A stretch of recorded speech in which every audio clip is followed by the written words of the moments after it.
مسلم league نواز نے جلسے کے لیے کل ایک جلسہ رکھا اور اس میں بھرپور طریقے سے انہوں نے کہا کہ جناب ہم کر رہے ہیں جو وہ بریانی شریانی کھلاتے ہیں، لیکن جب جلسہ ختم ہوا تو ڈیجیٹل میڈیا کے لوگ پہنچے، یوٹیوب پہ کام کرنے والے لوگ پہنچے، یوٹیوبرز، اور انہوں نے شرکا سے پوچھنے کی کوشش کی کہ آپ آئے کہاں پہ. انہوں نے کہا جی کہ ہمیں نہیں پتہ، ہمیں تو لایا گیا ہے.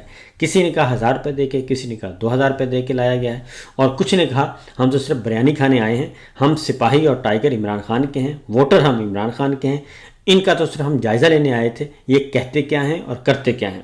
یہ ہے شعور کا لیول.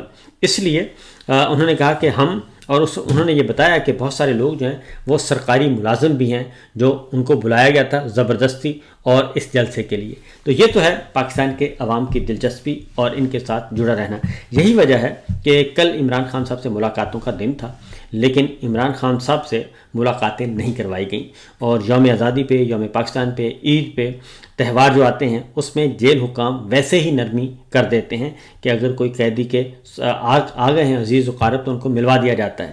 لیکن کل ہم نے دیکھا کہ عمران خان صاحب کے ملاقاتیوں کا نام بھی دیا ہوا تھا، اور ان میں ہمارے صحافی بھائی شاکر روان صاحب بھی تھے. تو شاکر روان صاحب نے جو آنکھوں دیکھا حال اور جو ان کے ساتھ آپ بیتی بیان کی، جیل کی طرف جانے والے سارے راستے بند کیے ہوئے تھے. وہ پتلی گلیوں سے ہوتے ہوئے، محلوں سے گزرتے ہوئے وہ ڈیالہ جیل تک پہنچے، اور وہاں پہنچے تو انہیں کہا گیا کہ آپ کی ملاقات نہیں ہو سکتی. یہ سب کچھ کیوں کیا جا رہا ہے؟ اور یہ اس لیے کیا جا رہا ہے کہ عمران خان کو تنگ کیا جائے اور ان پہ تشدد، مینٹل ٹارچر کیا جا رہا ہے تاکہ وہ ٹوٹ جائیں، لیکن وہ ٹوٹ نہیں رہے. ایک اور خبر عمران خان کے بارے میں آئی ہے، مالک صاحب نے دی ہے.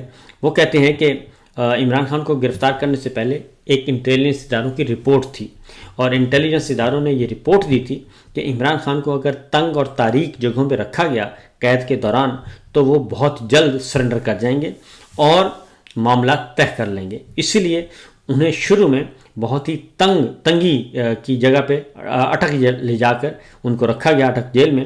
تو وہاں پہ ان کے ساتھ برا ترین سلوک کیا گیا، لیکن ہوا یہ کہ اس کا نتیجہ اس کے اپوزٹ ہوا. عمران خان پہ جتنی بھی جیل میں یہ سختیاں کرتے ہیں، عمران خان اتنے ہی زیادہ ایگریسولی آتے ہیں اور اپنا موقف بیان کرتے ہیں.